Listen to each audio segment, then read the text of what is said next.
berkas ini ada yang tertinggal ya. Jadi nanti ini akan dipanggil ahli ya, pidana.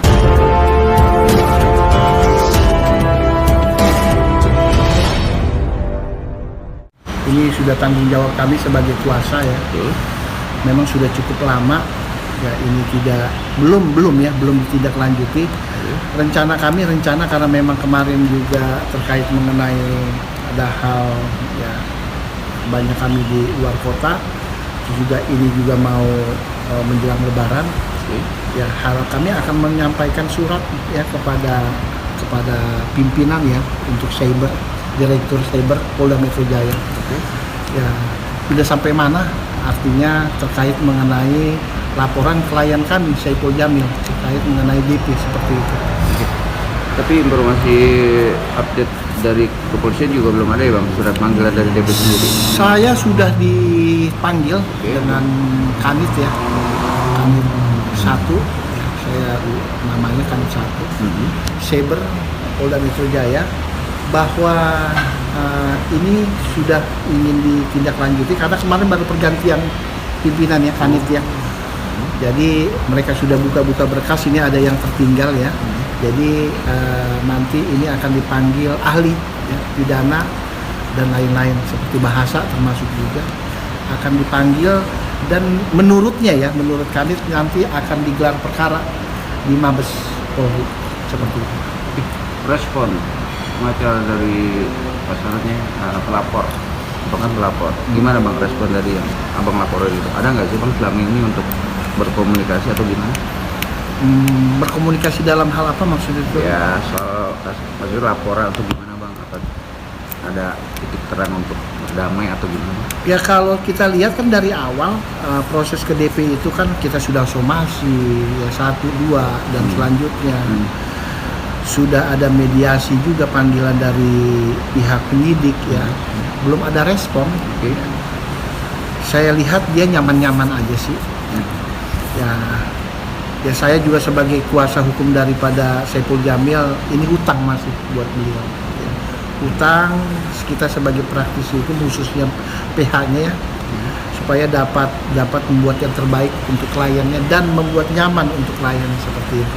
Oke. Dugaan proses hukum ini berjalan alot, ada nggak sih pendapat dari Abang? Kalau pendapat saya yang memang harus saya sampaikan ya dengan tegas, harapan untuk penyidik Polda Metro Jaya untuk cyber ya di tim 1, kami mohon agar kasus ini dituntun dengan baik, agar kasus ini diproses dengan baik karena memang sudah cukup lama ya. Kalaupun tidak, mohon maaf, kami akan menyampaikan surat ya kepada pimpinan bahwa sudah cukup lama ya tidak ada laporan kepada kami terkait mengenai kasus Saipul Jamil. Ya, seperti itu. Oke, lapor kan bukan cuma dari pihak Saipul Jamil atau pengajar Bang Raja sendiri untuk kasus, bukan kasus di permasalahan ke DP, tapi juga ada pihak lain untuk melaporkan DP, yaitu Indah Sari. Gimana Bang respon Abang sebagai kacamata nih? Kan permasalahan DP kok ada lagi, gimana Bang? Ya kami sebenarnya sebagai kuasa hukum Saipul mengharapkan dengan adanya laporan itu DP ya bisa ada perubahan ya kan, khususnya untuk menjaga ucapan dan lain-lain.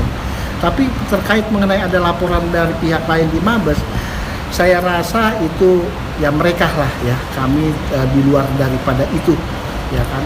Kalaupun nanti itu ditindaklanjuti, berarti kan ada hal dugaan-dugaan terkait laporan itu akan ditindaklanjuti. Kalau memang ya tidak ada, ya tidak akan diam begitu saja ya kan, seperti itu. Bisa ditanyakan kepada kuasanya apakah memang laporan itu diterima hanya sebatas masih dipelajari atau dan lain-lain, itu aja. Dugaan ada orang di belakang orang kuat, gimana Bang? Kalau dugaan ya bisa-bisa saja ya kan, dugaan bisa-bisa saja dan tidak ya kan. Kalau memang tidak salah ya tidak akan diproses. Ya kalau terkait mengenai Saipul, jelas bahwa ini fakta bahwa ada hal-hal yang memang dilakukan oleh DP yang memang tidak layak dia lakukan, seperti itu. Tapi untuk dari pihak Saipul juga yang merasa dicemarkan nama baik dia, ada nggak sih terakhir komunikasi apa yang dia omongin Bang dengan kasus ya paling nggak alot lah?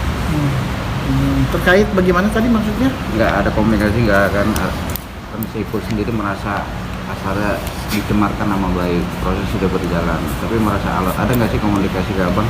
Kalau komunikasi saya dengan King Saiful Jamil, bahwa King Saiful Jamil adalah orang yang luar biasa, ya sangat dia bisa memahami kuasanya, ya saya sebagai kuasa hukumnya, ya dia hanya mengharapkan agar keadilan itu akan terlihat untuk dirinya.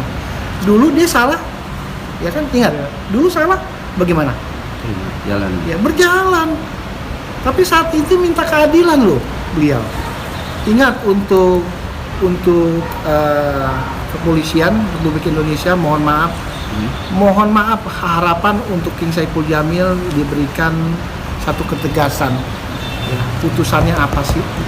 Ya, asal pemeriksaan terkait Saiful Jamil, laporannya di Polda Metro Jaya, seperti itu.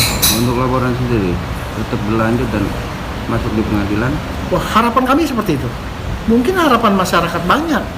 Ya, agar ini menjadi pembelajaran untuk semuanya, bukan untuk beliau saja ya, untuk DP, untuk semuanya pembelajaran agar esok-esok tidak seperti itu lagi, seperti itu. Tapi kan dilihat respon sekarang kan DP juga udah berubah, Bang. Tidak terlalu eksis di dunia sosial. Bang melihatnya gimana? Ya itu kan imbas daripada laporan daripada King Saiful Jamil gitu. Imbasnya apa? Ya udah, berhati-hati dia. Kalaupun ada lagi yang lain, ya mungkin dugaan-dugaan itu kan selalu ada, ya kan, seperti itu.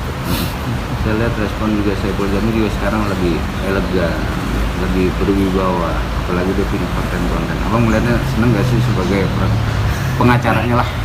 Senang dong, karena King Saiful itu tadi saya sampaikan, King Saiful Jamil selalu juga dia selalu bukan mendengar ya apa yang disampaikan oleh saya sebagai kuasanya dan orang lain sebagai penasihat dan lain-lain, dia dengar, dia selalu yang baik akan dijalankan.